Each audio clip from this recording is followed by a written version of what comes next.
Porcelain is one of the greatest inventions of China, and one in human history as well. Books and drawings are made of paper. Steel and iron may be damaged, but porcelain surpasses even steel. It never breaks, never. It is a history of interconnectedness. You can trace big social movements. One not only uses it, it also reveals the taste of those who use it. And if a piece would break, my heart would break with it.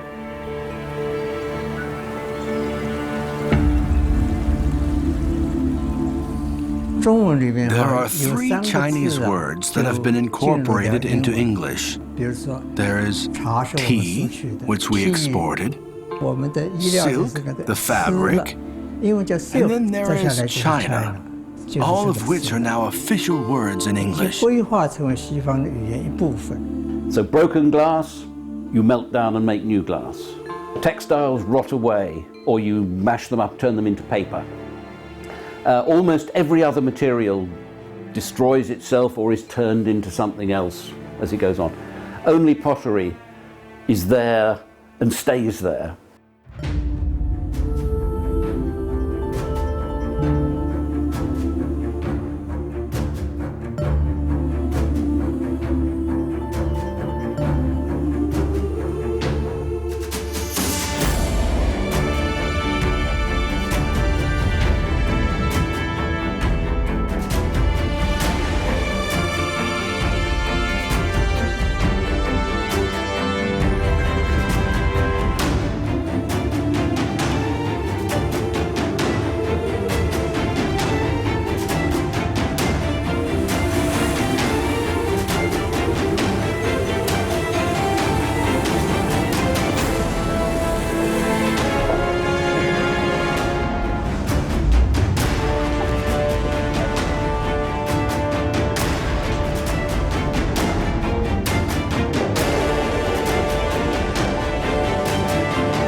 The ancient cistern of Dresden in eastern Germany. On the shore of the Elbe stands a Baroque-style building, the Zwinger Palace.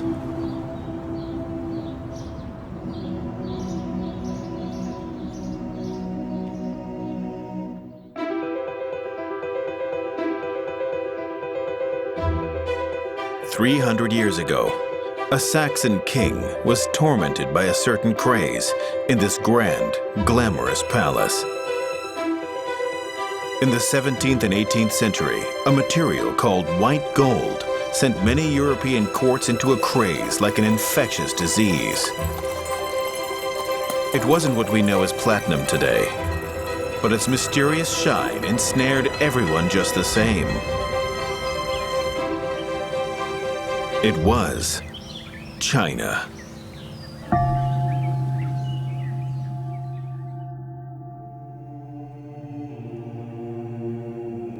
In 1717, Augustus II, King of Prussia, made a shocking deal that demonstrated to the world what head over heels in love actually meant. He exchanged 600 of his fully armored dragoons, the elite regiment that once fought and won wars for him, for 151 porcelain pieces from the Kangxi era. Despite not being antiques during that time, each piece of china was still worth 4 warriors. It was truly white gold.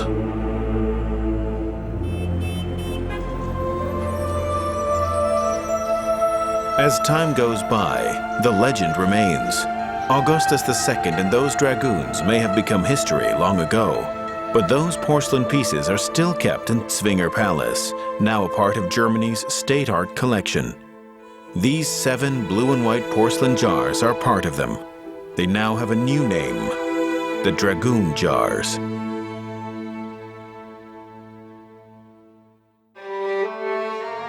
In fact, over 1,200 years ago, in the Han Dynasty, porcelain already created a craze of desire so clear, transparent and mild despite its tranquil appearance. For it, people have camped out in desolate deserts and barely escaped death in the tumultuous sea. Ruins in seas of sand and wrecked ships sunk in the oceans have never ended people's love for it. Thus began a long history of Chinese international trade and a symphony of civilization under the reverberating clinks of various kinds of porcelain. This symphony was still growing in intensity until 300 years ago, and China, by convention, was made synonymous with porcelain.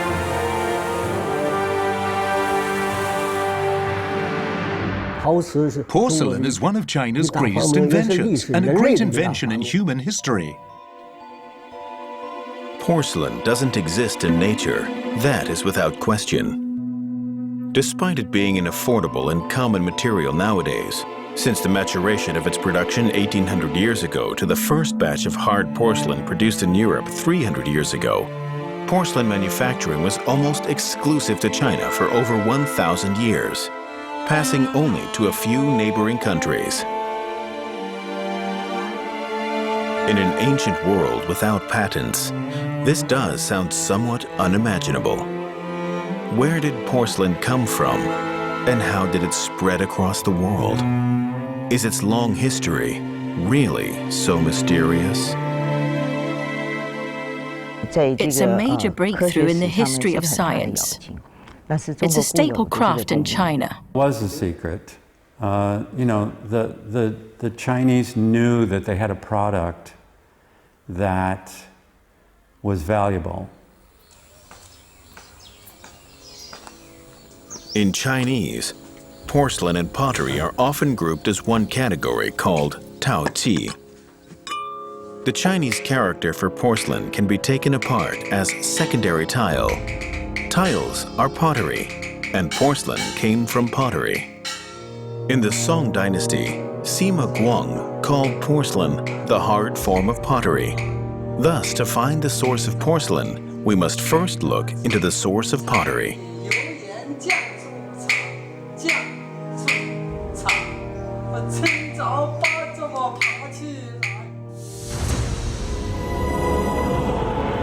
China may have dominance in porcelain production, but its predecessor, pottery, was found all over the world. Looking at all major civilizations, it is hard to say who was the earliest pottery expert. Archaeological findings showed that pottery existed in North Africa 10,000 years ago. Then it was discovered that Jomon handmade pots from Japan preceded 10,000 years. At the end of 2012, the U.S. Archaeology magazine selected the top 10 archaeological discoveries in the world then, and the ancient pottery fragments found in the Xianren cave site in Jiangxi, China, was on the list. Dating back to 20,000 years ago, they are the oldest pottery fragments found currently in the world.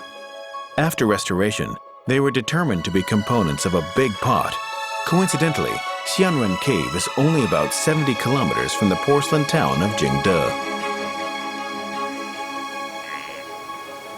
In the Stone Age, early humans used natural rocks, plants, and animal bones as containers with simple modifications.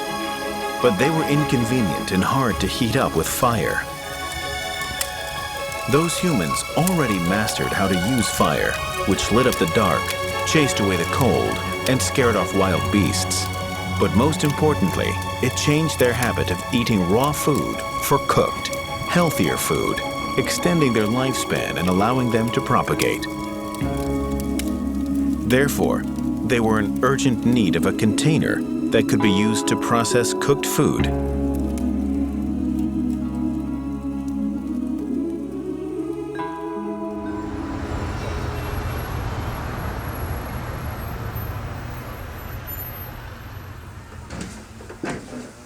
Nigel Wood, an Englishman in his 60s, has loved Chinese culture all his life. His home is almost a pottery workshop. However, Woods is no ordinary craftsman. He is an internationally renowned scholar on pottery and porcelain, He is also highly curious about the origin of pottery and porcelain.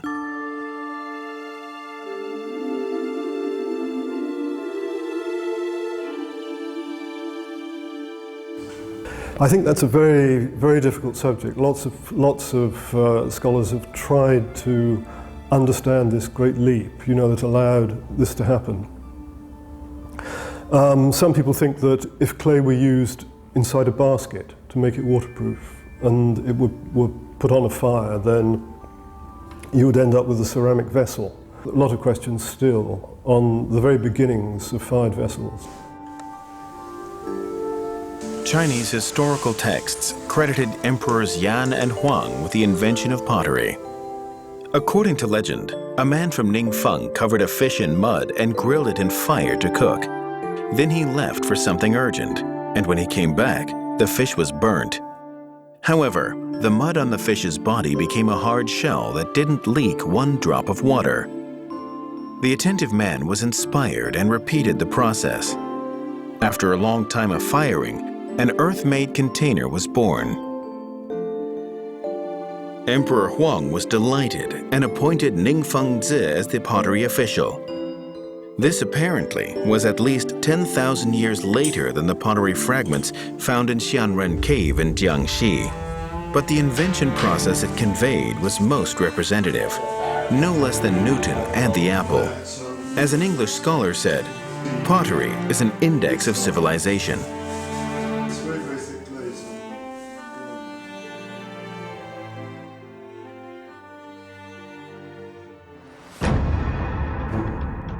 In that case, pottery was certainly not exclusive to one certain region or tribe.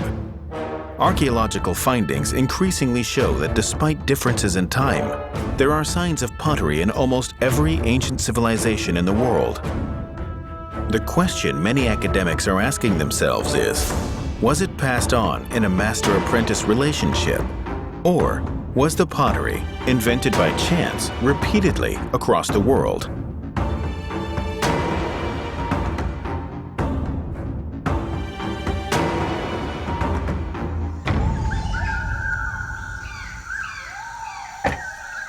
In Xishuangbanna, Yunnan, China, fewer and fewer make pottery the traditional way, like Yunnan Nun does. Due to porcelain catching up, the age of pottery now seems like a memory from long ago. However, to Yu Nanan, her husband's early passing forced her to rely on her only craft to make a living.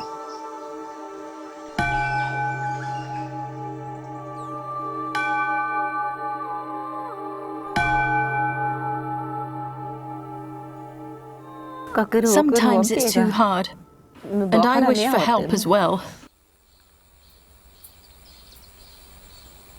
Surprisingly, there is no kiln in Yu Nanan's sparse workshop. How does she fire her pottery?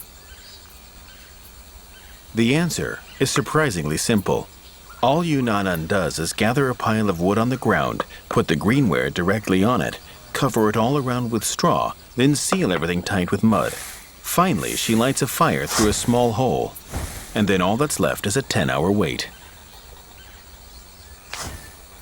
This was the same method Ningfeng Zi used during Emperor Huang's era. Despite the primitive method, it provides ample proof for the origin and spread of pottery.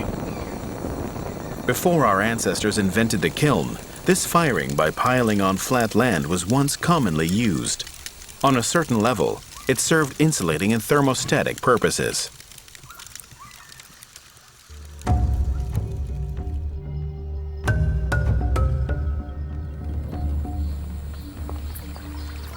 Some scholars believe current historical research greatly underestimated the reach of long-distance communication across regions of ancient men.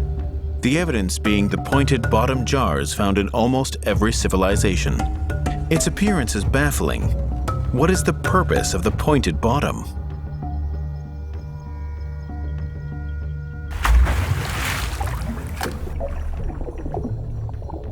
Popular belief sees them as tools to obtain water. When the pointed bottom jar is placed in water, the heavier top half causes the jar to tip over, allowing water to flow into the mouth of the jar.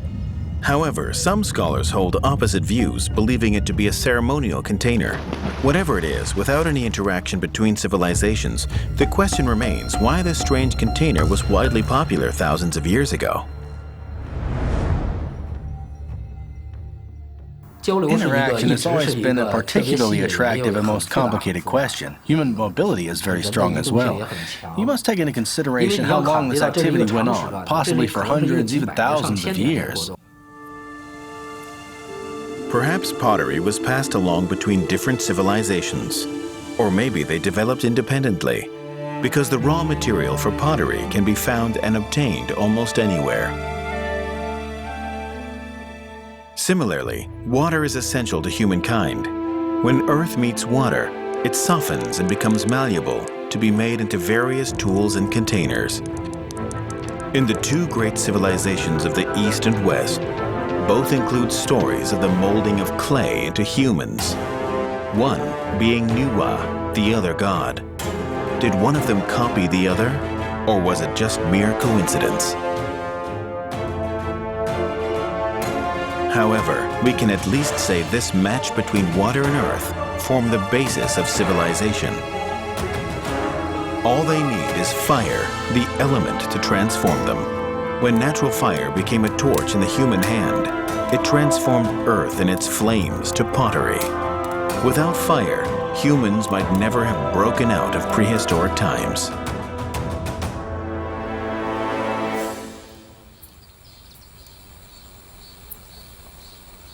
Fire's function in pottery lies in its temperature.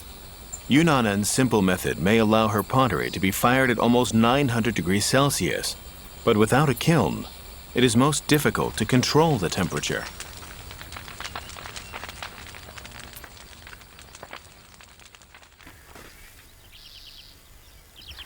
After a whole night, Yunnanen's pottery is finally ready. At this point, the outer mud shell is burnt and crumbling. Due to uneven temperature, some of the pottery inside is broken, while some of it is not fired thoroughly, and the color also appears uneven. This is a common occurrence with primitively made pottery. Yunnanen's children have given up this heritage to work in the rubber forest.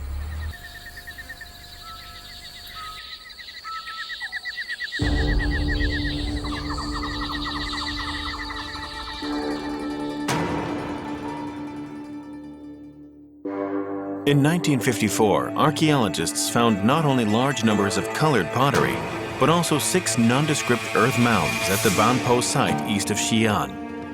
After further examination, they were confirmed to be pottery kilns for people in Banpo, one of the earliest kilns in the New Stone Age.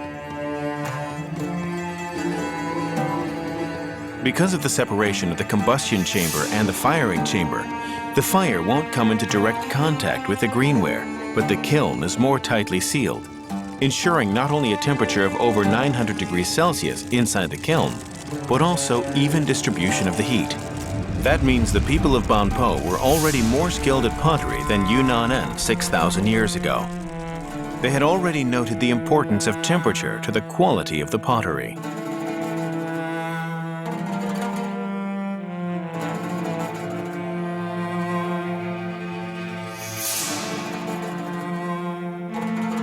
This human face, fish body pattern came from a colored ceramic pot found in Banpo.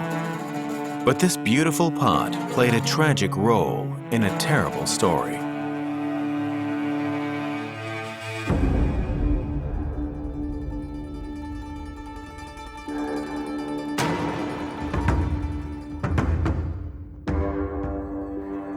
A baby who died at birth was placed inside this ceramic coffin. As the lid to the pot was put in place, the child was forever separated from its parents.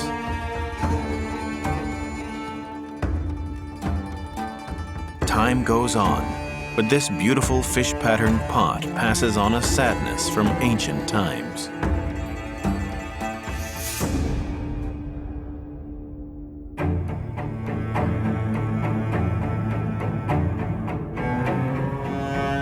At the same time, the culture of ceramics continued to proceed, coincidentally, in parallel across the world. From the Nile to Mesopotamia, from the Sindhu to the Yellow River and the Yangtze River, the ceramics were adorned not only by birds, animals, plants, and scenery, but also with human figures and transport vehicles. The prayers and hopes of the people, both in reality and in imagination, were freely expressed in the ceramics.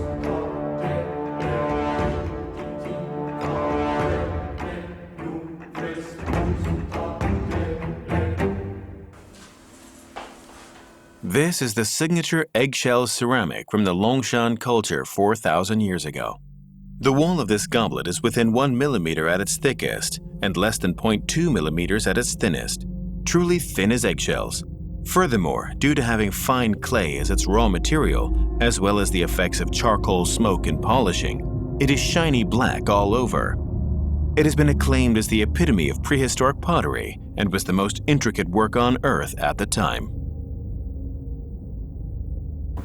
Black pottery was the most advanced technique, possibly only mastered by a few at a time, and those few most likely of the noble class. It was an advanced technique mastered by the upper class. Even with the technological advancement of today, making eggshell ceramics is no easy task. Moreover, due to its extreme lightness and delicacy, even a revered tribal leader would be cautious when using it.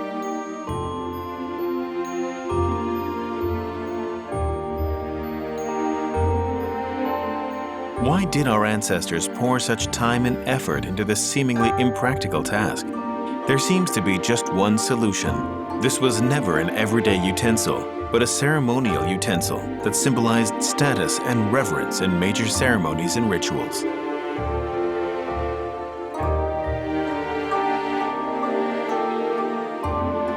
From coarse pottery to colored pottery, from colored pottery to black pottery, an ever-progressing trend is starting to be revealed. Human desire for earthenware was becoming more elegant and spiritual. Eggshell pottery is, in fact, very close to the characteristics of porcelain: hard, dense, light, and shiny. Perhaps it was this unrelenting pursuit that brought about the creation of porcelain.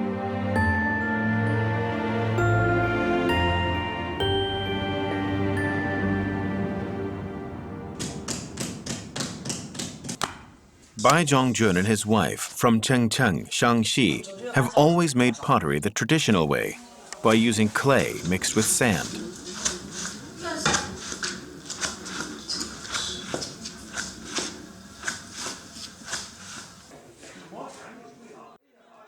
However, this kind of firing at low temperature causes the sand-tempered pottery to be full of tiny leaks, making it loose and easily breakable, and leakage occurs quickly when holding water. This is the same as pottery made in early times.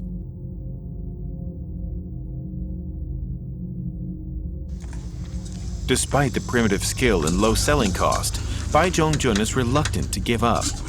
No matter how hard the work is, it was passed down through generations. It cannot be changed, just like the destinies of father and son.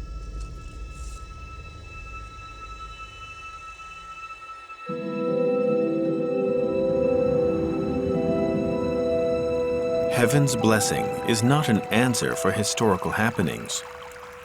But other than that, how did the Chinese manage to find a solution to almost all difficulties in pottery making overnight? It may sound unbelievable, but that was what happened.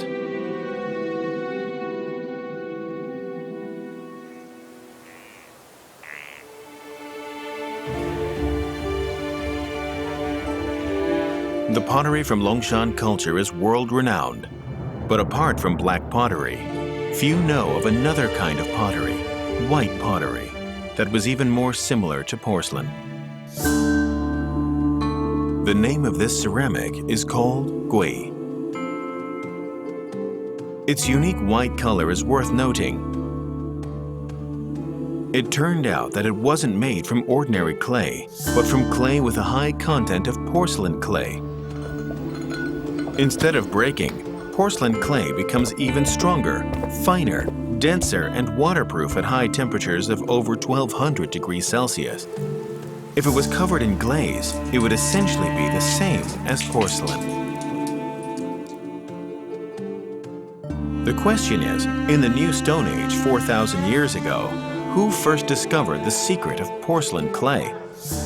Whenever this question arises, one laments the lack of written language.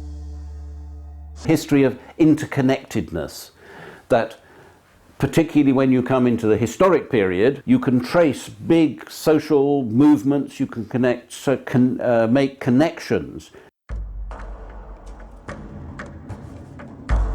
To date, both ancient Babylon and Egypt developed structured language earlier than China, and both had well-developed pottery industries.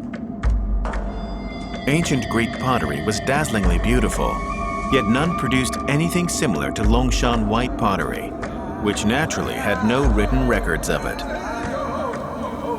Thus it once again came down to coincidence.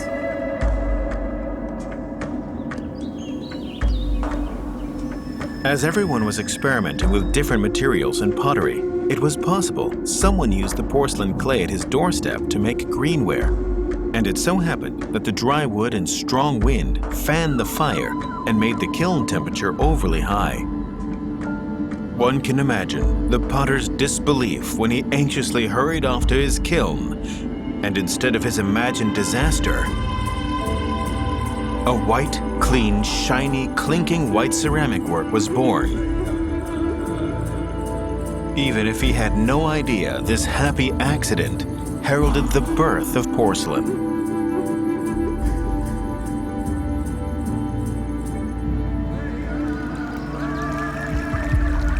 History proves that once humans discover a more advanced production technique, they will carry on using it, turning chance discoveries into intentional pursuits. Thus, porcelain clay and this high-temperature technique was more and more frequently applied in pottery making. However, white pottery was still ceramics, and compared to porcelain, which came later, there was still no sign of glaze.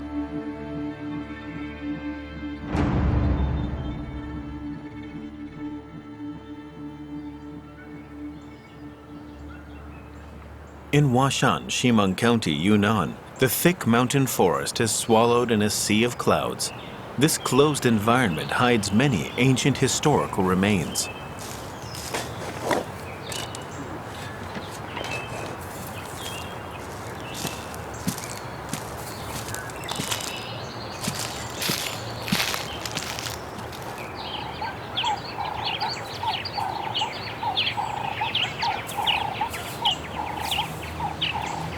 Wengaka village lies deep inside Washan. Many villagers were once hunters, as Yanji is.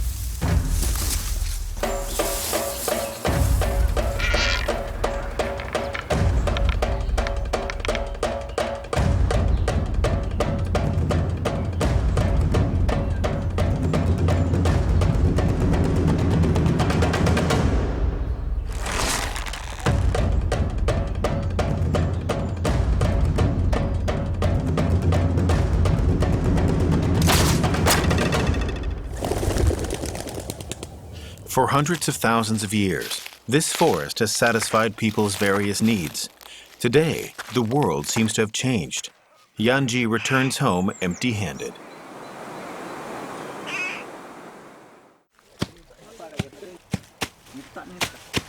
Yan Bulao decides to reclaim his father's craft, pottery making. A man from outside the mountain bought a piece of Wa tribal pottery his father made before he passed at a high price. The customer was enamored by this glazed ceramic piece. To Yan Bulao, pottery seems much more profitable than hunting.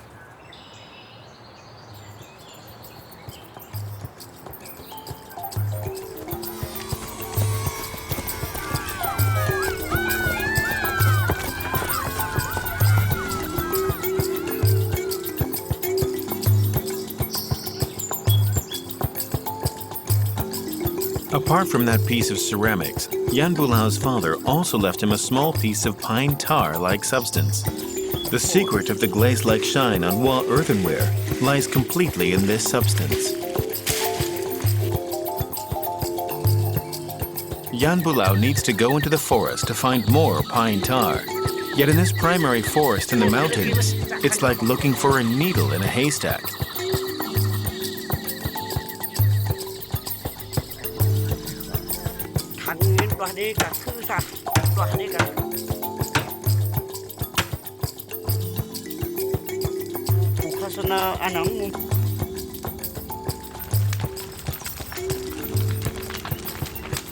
Once the pottery is bisque-fired, Yan Bulao smears the pine tar on the surface of the clay while it is still hot, so that it will penetrate inside to strengthen the clay and make it waterproof. Strangely, the pine tar doesn't make his pottery shine. He still hasn't mastered his father's secret.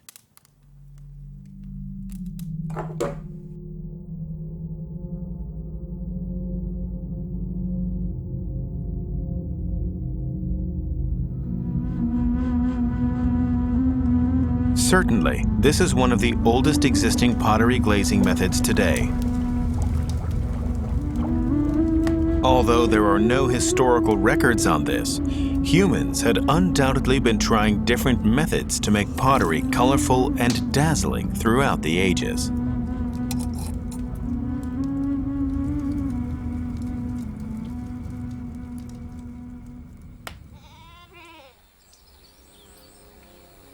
In this goat paradise outside Yaotou village, Chengcheng County, Shanxi, there are scattered over 100 old abandoned kilns. Despite today's desolate scene, one can still vaguely feel how it was once prosperous and busy.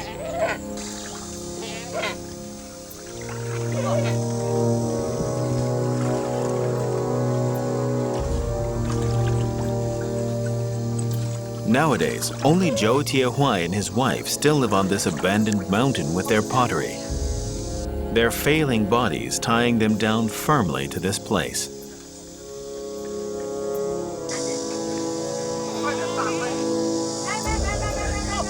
The abandoned kilns of Yaotou village all go back at least a century. This is an old kiln from the Doguang period in the Qing Dynasty. On its wall, around the bend, it's as if there hangs a scenic painting. Perhaps a few thousand years ago, the kiln workers saw the same scene as well. Its surface is smooth, as if covered in a shining layer of sweat beads. Hence the name, Kiln Sweat drops. They are oil stains formed from burning fuel inside the kiln. Over long periods of accumulation with chemical reactions under the 1200 degrees Celsius temperature, a glass-like substance is formed. After a long time of firing in the kiln, the condensation would sometimes, like when we cook rice, fall from above and onto the pottery to form a bright, shiny layer, adding a protective layer to the pottery itself.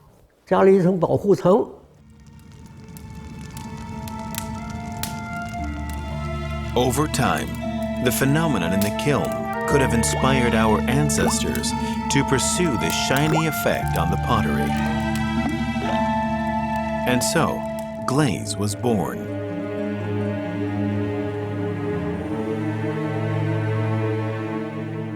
Extensive study of ancient kilns show that straw and wood were the major fuel used in kilns at the time. Their ashes was an important source of the manufacturing of glaze. As the saying goes, no ashes, no glaze.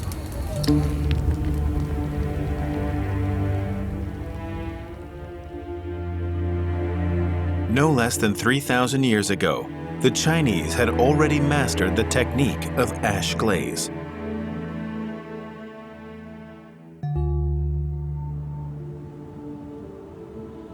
It is proven that China wasn't the first country to use the glaze technique. 4,000 years ago, traces of glaze had appeared in the sacred temples of ancient Egypt. However, what made China's pottery culture suddenly slow down when it almost reached the level of porcelain?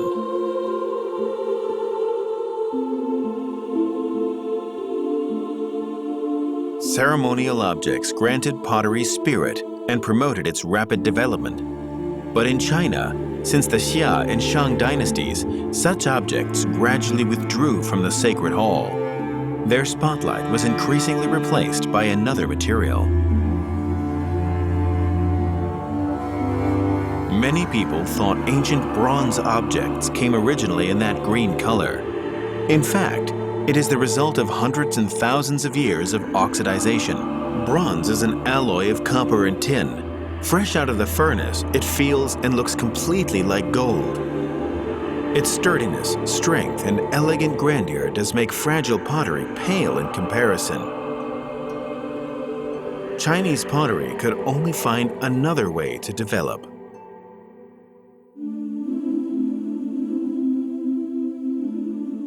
Archaeological evidence showed that during the Shang Dynasty, white pottery made from porcelain clay and fired at high temperatures matured in technique.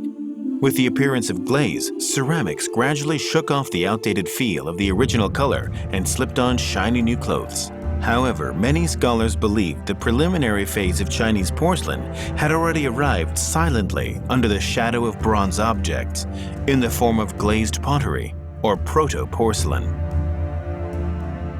Steel and iron may be damaged, but porcelain surpasses even steel. It never breaks, never.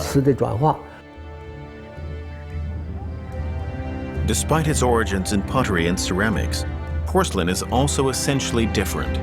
First, its greenware must be made from porcelain clay. Second, it must be fired at over 1200 degrees Celsius. When the firing is done, the porcelain is strong and dense and highly waterproof. Third, its surface must be covered in high-temperature, glass-quality glaze, shiny and smooth. So-called proto-porcelain might be made from less pure porcelain clay. The firing temperature might be high but unstable, and the source of glazes were also less varied. Despite these conflicting requirements, what is undeniable is that pottery didn't transform into porcelain overnight. It must have gone through a long, gradual process.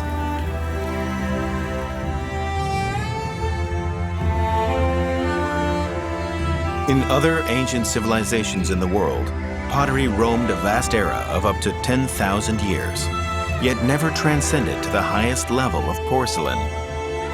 They were so close, yet so far. By comparison, Chinese civilization was fortunate. With farmland on one side and the heavens on the other, its deeply rooted farming culture provided endless creative inspiration for it. Despite that, it took over 1,000 years for proto-porcelain to develop into mature porcelain.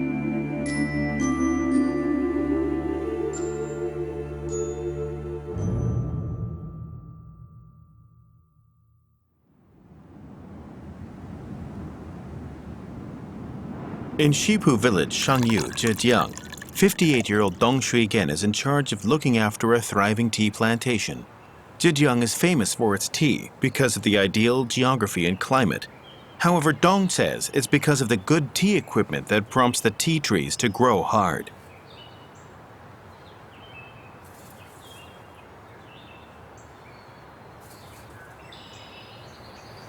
Dong Shui-gen's family is close by the lush Xifeng Mountain, an unfathomable mystery for many. An ordinary bamboo forest covers the north side of the mountain, called Xiaoxiantan, Little Sacred Altar. No one can tell where the gods are from, but the word sacred is enough to kickstart one's imagination. Perhaps one could take in a part of a long-lost civilization from the porcelain fragments scattered on the grass.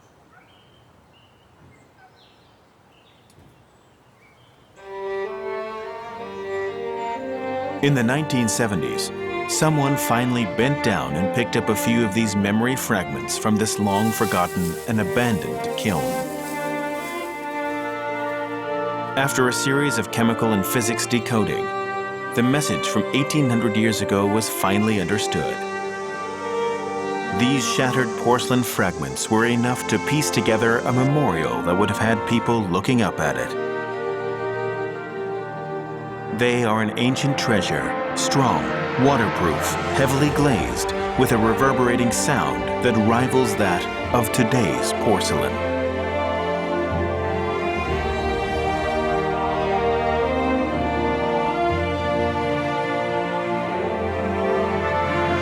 If we could turn back time, we would see a lively, bustling scene in the Eastern Han Dynasty. The kiln would be firing strong, and smoke would be rising from it.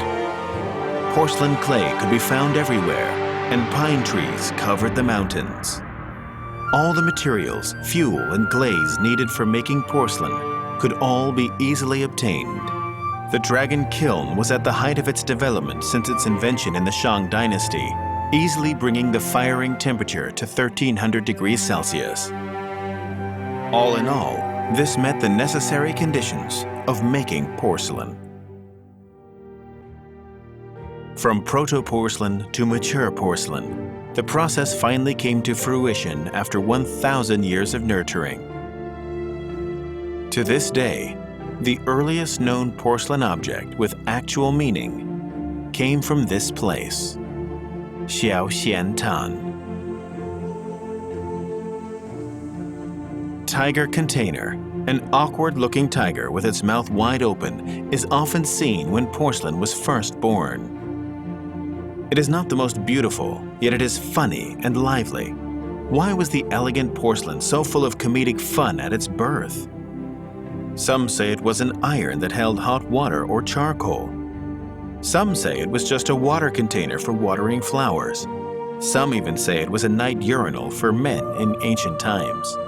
Despite there being no definite answer, they were all used by the bed or behind the house.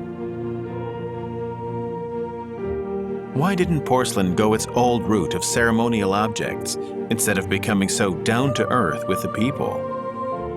Other porcelain objects in this era, such as this blue-glazed powder compact and miniature pigsty, were also similar on this front.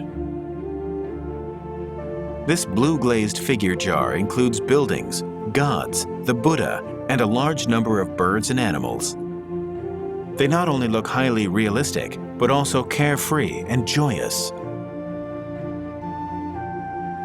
Perhaps because through the Three Kingdoms to the Six Dynasties period, there was no centralized government unifying the country.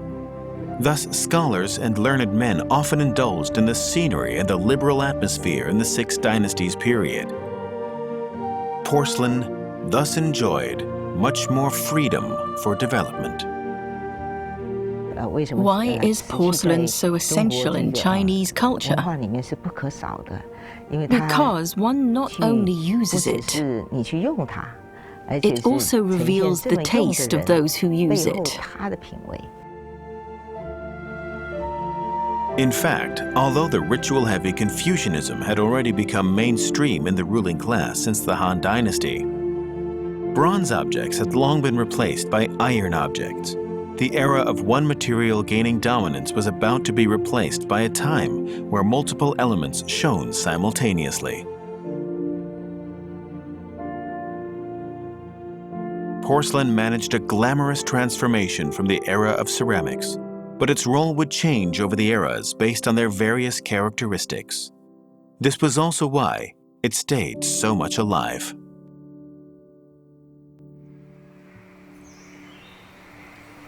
Dong Shuigen believed good local tea came from good local tea tools because he understands the mutual dependence between porcelain and demand.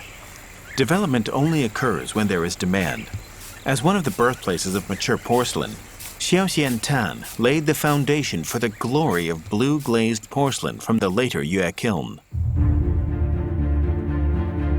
As Chinese porcelain broke through, in Western Europe, the Roman Empire was declining, while the Mayan civilization in South America was blossoming, and a religious craze swept through the Arabic world.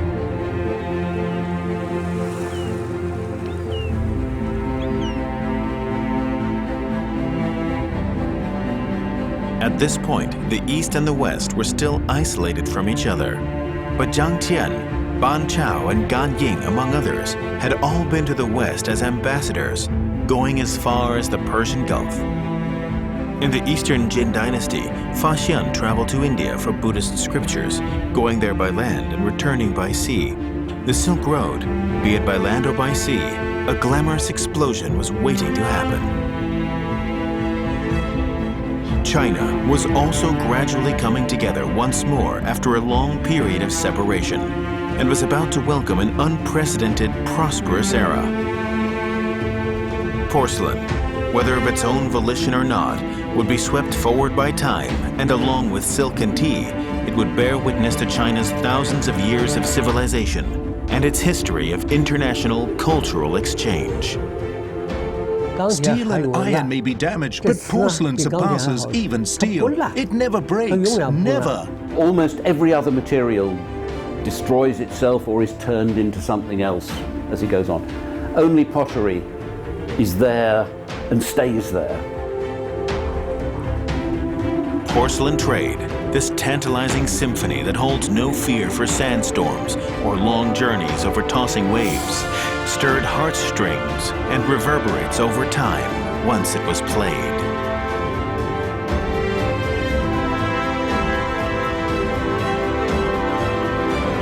Before porcelain came along, pottery existed in the world for almost 20,000 years. By comparison, mature porcelain was only 1/10 the age of pottery. Some say pottery was a ruler for early human civilization. The question remains, what role will porcelain play in the future for human history?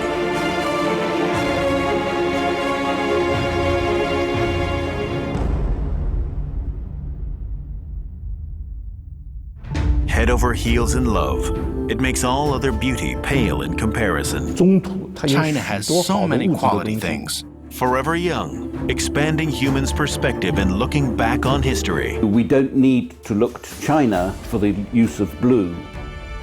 Its glamour guides people across the dark earth in search of their dreams. When I am the first person looking at the black stone in China, This is the starting point of the fantasy of the Porcelain Road.